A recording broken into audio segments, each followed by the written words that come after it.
Today till 7 day plan. हर हफ्ते अपने अगले 7 दिन का प्लान बनाइए, इन 7 दिनों में मैं क्या अचीव कर लूंगा। ध्यान दीजिए। स्वागत है आपका A1 डिफेंस 2.0 में। देखिए, मैं आज आपको नरेशन चैप्टर में आपको कुछ इंपॉर्टेंट क्वेश्चन बताने जा रहा हूं जो आपके एग्जाम के लिए बहुत ही इंपॉर्टेंट चैप्टर है। ये मतलब नरेशन चैप्टर से आपके एग्जाम में क्वेश्चन पूछे ही जाएंगे। आपका जो भी एग्जाम है, जैसे SSC CGL हो गया, CPO हो गया, एयरफोर्स नेवी हो गया, NDA CDS CGL, जो भी एग्ज़ाम है सभी एग्ज़ाम में इससे क्वेश्चन पूछे जाते हैं। ठीक है, तो इसलिए इस वीडियो को आप लोग शुरू से अंत तक देखिएगा। ठीक है, देखिए इसमें हम लोग नरेशन चैप्टर में आज क्वेश्चन को हम बनाएंगे। अगर आप इससे पहले नरेशन का हम लोग पूरा कंप्लीट रूप से उसमें हम वीडियो डाले हैं नरेशन का रूल वाला, ठीक है जी, तो वो कंसेप्ट जो है वो अगर नहीं देखे हैं तो उस चीज़ को जाकर के A1 डिफेंस 2.0 में देख लीजिए। आपको 8-9 वीडियो डाला हुआ है, उन सभी को देख लीजिए जिससे आपको ये क्वेश्चन बनाने में आसानी होगा। चलिए हम देखते हैं नरेशन में कुछ चीज़, थोड़ा सा हम 2 मिनट टाइम लेंगे, जैसे कुछ नरेशन के बारे में बताते हैं, उसके बाद हम लोग क्वेश्चन पे आएंगे। जैसे कि नरेशन का स्ट्रक्चर होगा, देखिएगा नरेशन जो होता है आपका यहाँ पे स्ट्रक्चर होगा subject plus verb plus two plus object coma inverted comma, ठीक है जी। उसके बाद फिर आपका होता है सब्जेक्ट प्लस वर्ब प्लस, उसके बाद होता है हमारा अदर वर्ड, ठीक है जी, और ऐसा कोमा इन्वर्टेड कॉमा होता है। अब आप लोग को हम बताए हुए हैं नरेशन में कि हमारा ये जो होता है पर्सन, ये आपका होता है डायरेक्ट स्पीच, और ये जो होता है ये आपका होता है इनडायरेक्ट स्पीच, ठीक है जी। ये जो होता है आपका रिपोर्टिंग वर्ब होता है, और ये जो होता है रिपोर्टेड स्पीच होता है, और ये पूरा सेंटेंस जो होता है डायरेक्ट स्पीच होता है। जब इसको बदलते हैं तो डायरेक्ट से इनडायरेक्ट स्पीच में ये बदलता है, ठीक है। अब देखिए ये जो होता है कोमा इन्वर्टेड कॉमा होता है, जिसमें हम लोग का यहाँ पे कंजंक्शन का प्रयोग होता है। किस चीज़ का प्रयोग होता है जी? कंजंक्शन का। अब जैसे यहाँ पे फुल स्टॉप है तो ये सेंटेंस क्या हुआ? असर्टिव हुआ, तो यहाँ पे हम डैट का प्रयोग कर लेंगे। जैसा यहाँ पे आपका पहचान होगा उसके अकॉर्डिंग हम यहाँ पे कंजंक्शन का प्रयोग करते हैं, ठीक है। अब देखिए एक चीज़ और है कि जब हमारा यहाँ पे वर्ब के पोजीशन पे आपका से रहे, सेज रहे और सैड रहे, तो जब ये चीज़ रहता है तो ये चेंज हो जाता है, होता है तो ये किस में होता है जी? तो ये आपका टेल में, टेल्स में और टोल्ड में बदल जाता है। ये आपका वर्ब जो होता है ये आपका एनी टेंस होता है। ये क्या होता है जी? एनी टेंस होता है। ये भी वर्ब जो होता है ये आपका एनी टेंस होता है, ठीक है जी, ये भी आपका एनी टेंस होता है। अब क्या होता है कि जब हमारा यहाँ पे रिपोर्टेड स्पीच में, किस में जी? रिपोर्टेड स्पीच में अगर हमारा यहाँ पे सब्जेक्ट अगर ये फर्स्ट पर्सन रहा, क्या रहा जी? तो ये आपका अगर ये फर्स्ट पर्सन रहा, फर्स्ट पर्सन में क्या आता है? तो आई और वी आता है। तो जब ये रिपोर्टेड स्पीच में सब्जेक्ट के पोजीशन पे जब फर्स्ट पर्सन रहेगा तो इसको हम किसके अकॉर्डिंग बदलते हैं जी? तो सब्जेक्ट के अनुसार बदल लेते हैं। लेकिन जब सब्जेक्ट के पोजीशन पे आपका रिपोर्टेड स्पीच में सेकेंड पर्सन रहा, कौन सा पर्सन जी? Second person. सेकेंड पर्सन आपका क्या होता है जी? तो सेकेंड पर्सन आपका यहाँ पे यू होता है। तो सेकेंड पर्सन जब यू होगा तो इसको हम किसके अकॉर्डिंग बदलेंगे जी? तो ये आपका ऑब्जेक्ट के अकॉर्डिंग बदल लेंगे। लेकिन जब आपका ये सब्जेक्ट के पोजीशन पे अगर थर्ड पर्सन रहा, कौन सा पर्सन जी? Third person. तो थर्ड पर्सन में क्या आता है जी? तो ही होगा, सी होगा या इट होगा, ठीक है। तो जब ये थर्ड पर्सन रहेगा तो ये इधर क्या होता है जी? तो ये नो चेंज हो जाता है। ये क्या होता है? No change. इसको हम कभी नहीं बदलते हैं। तो ये आपका पर्सन बदलना मेन होता है। सेंटेंस को पहचान करने के लिए यहाँ से हम पहचान करेंगे सेंटेंस को, उसके बाद कोमा इन्वर्टेड कॉमा पे ध्यान करना है, उसके बाद हम लोग को यहाँ पे देखना है कि जब वर्ब के बाद प्रीपोजिशन टू हो, कौन सा, ये आपका प्रीपोजिशन होता है और प्रीपोजिशन अपना क्या लेता है, ऑब्जेक्ट लेता है। तो जब प्रीपोजिशन टू रहेगा तब ये से सैड अपना पोजीशन बदलता है, तो ये टेल्स टेल्स टोल्ड में होता है। अब देखिए ये जो सैड है ये जब टोल्ड में बदलेगा तो यहाँ का जो वर्ब का रूप है, यहाँ का जो ये वर्ब का रूप है ये क्या हो जाता है, चेंज हो जाता है। चेंज क्या होगा, जैसे कि ये वर्ब जैसे हमारा रहा, मतलब कि ये अगर यहाँ का जो वर्ब होगा जब ये आपका इज एम आर में रहेगा तो ये आपका वॉज वर्ब में बदल जाता है, वॉज या वर्ब में बदल जाता है। उसी तरह अगर यहाँ पे वर्ब अगर डू रहा या डोज रहा तो ये आपका डिड में बदल जाता है, जो आपको हम नरेशन में कंप्लीट रूप से बताए हैं कि जब हमारे यहाँ का वर्ब आपका टेंस के अकॉर्डिंग रहेगा, यहाँ सेड रहेगा तो ये अपना रूप को बदलता है। लेकिन जब टेल्स से रहेगा और उसको टेल्स में बदलेंगे तो ये अपना वर्ब का रूप नहीं बदलता है, ठीक है।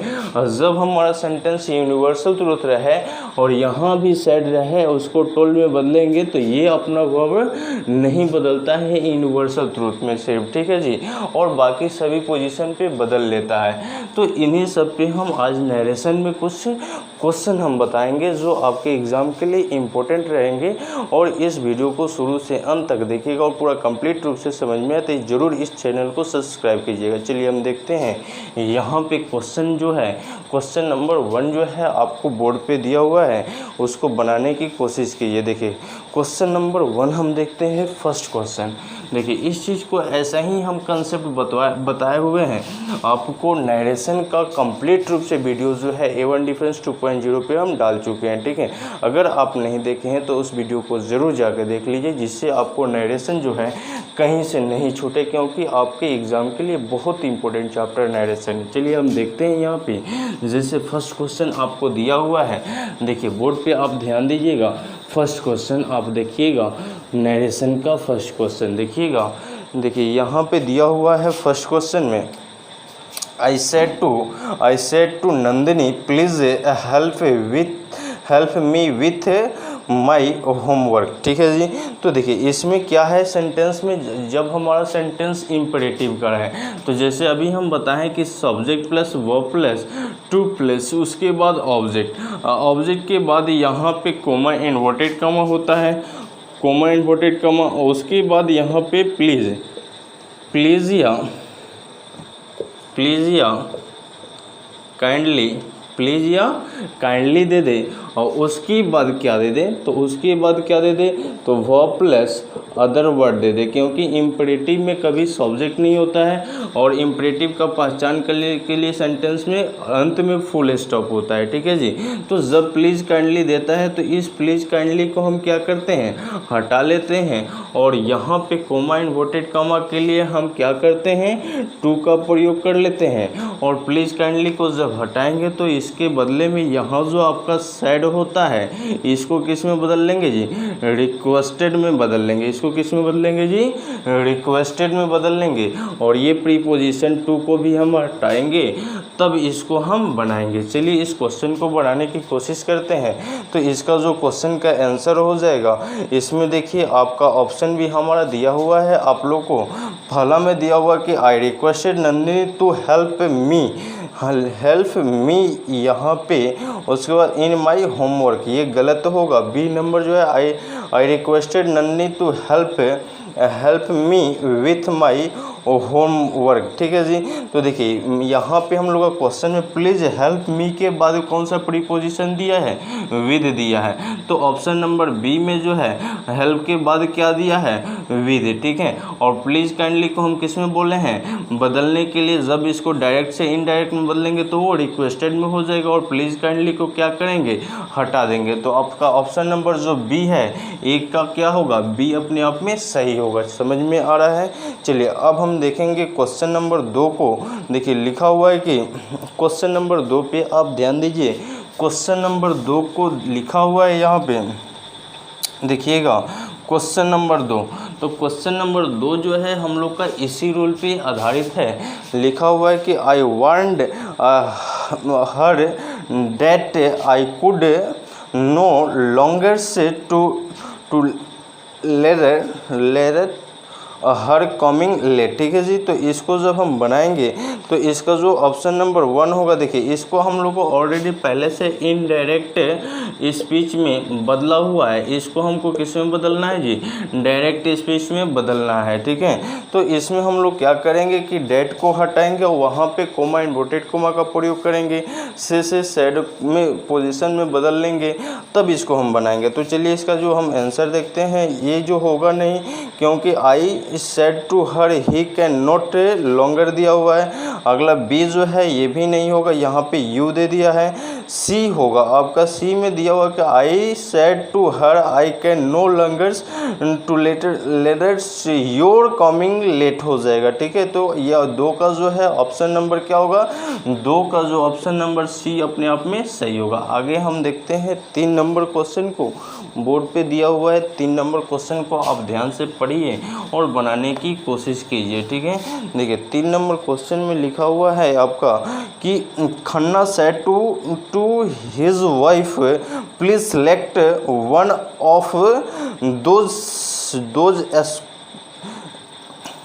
एस्क्रेज। ठीक है जी, तो अभी हम बताए थे कि जब हमारा सेंटेंस प्लीज या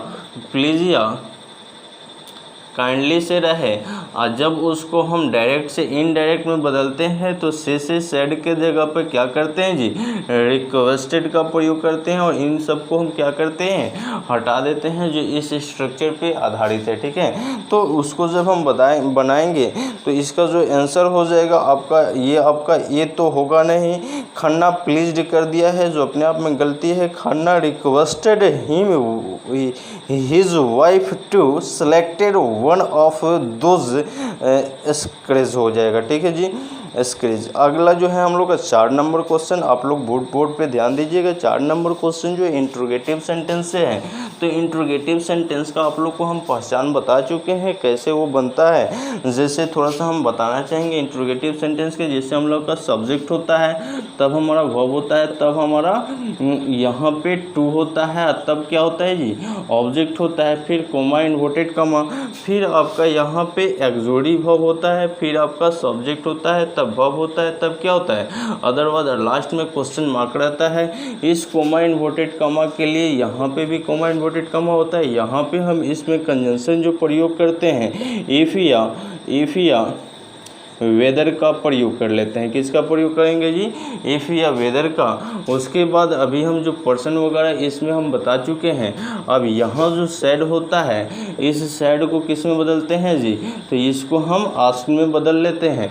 अब देखिए ये प्रीपोजिशन टू हट जाता है, अब ये सब्जेक्ट इधर आता है, एक्सक्लूसिव वर्ब उधर जाता है, किस में, जब हम इनडायरेक्ट स्पीच में डायरेक्ट से इनडायरेक्ट में बदलेंगे तब। ठीक है, तो इसको हम बनाने की कोशिश करते हैं। ऑप्शन नंबर 2 को देखिएगा, जैसे कि आपको इसको बनाएंगे 4 नंबर क्वेश्चन को, तो पहला जो ऑप्शन होगा he asked me if I could do those sums of him. ठीक है, देखिए 1 नंबर जो है थोड़ा सा सही दिख रहा है, बी नंबर जो है कंप्लीट रूप से गलती है, क्योंकि कैन को जो है यहाँ का जो रूप होता है वर्ब का, जो एक्सोडी वर्ब का, अगर यहाँ पे कैन रहे और यहाँ पे सैड रहे तो इस कैन को किस में बदल लेते हैं, कुड में। अगर यहाँ पे वॉज रहे तो ये आपका बदल जाता है हेड प्लस V3 में। अगर यहाँ पे शुड सेल रहे तो ये किस में बदल जाता है, शुड। मतलब यहाँ का वर्ब जो होता है एक्सोडी वर्ब अपना रूप क्या कर लेता है, बदल लेता है। ठीक है, तो इसको जब हम बनाएंगे तो ये ऑप्शन नंबर 1 ही होगा। 4 का जो ऑप्शन नंबर 1 होगा, he asked me if I could do these को दोज में बदल के सम्स ऑफ हिम कर लेंगे। ठीक है, अगला जो हम लोग का क्वेश्चन नंबर 5 है, I said to my mother I will certainly take you to Bangalore this week. ठीक है जी, चलिए इसको हम लोग बनाने की कोशिश करते हैं क्वेश्चन नंबर 5 को। आप लोग क्वेश्चन नंबर 5 को बनाने की कोशिश कीजिए। क्वेश्चन नंबर 5 को देखिएगा कैसा क्वेश्चन है। देखिए इसमें हम जो भी क्वेश्चन बता रहे हैं वो प्रीवियस क्वेश्चन है, ठीक है, आपके एग्ज़ाम में पूछा हुआ क्वेश्चन, इंपॉर्टेंट क्वेश्चन हम लेकर के आए हैं। ऐसा ही क्वेश्चन आपके एग्ज़ाम में बार बार पूछे जाते हैं, ठीक है। चलिए हम देखते हैं यहाँ पे कि I said to my mother I will certainly take you to Bengaluru this week, ठीक है। तो इसको जब हम बनाएंगे तो देखिए दिस वीक जो होता है, जैसे कि दिस वीक को हो गया तो दिस वीक को डायरेक्ट से इनडायरेक्ट में बदलते हैं तो क्या करते हैं, डेट वीक में बदल लेते हैं, ठीक है जी। तो इसको थोड़ा सा हम सबसे पहले देखेंगे कि डेट वीक कहाँ लिखा हुआ है क्वेश्चन में हमारा।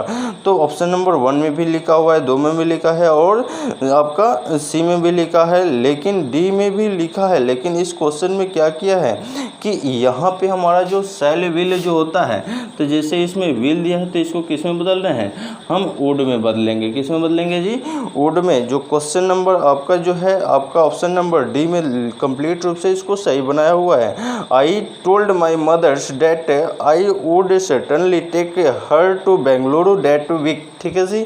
तो ये जो है ऑप्शन नंबर 5 का आपका डी जो होगा, 5 का ऑप्शन नंबर डी अपने आप में सही है। चलिए अगला जो हम लोग का क्वेश्चन नंबर 6 नंबर जो है उसको आप लोग बनाने की कोशिश कीजिए।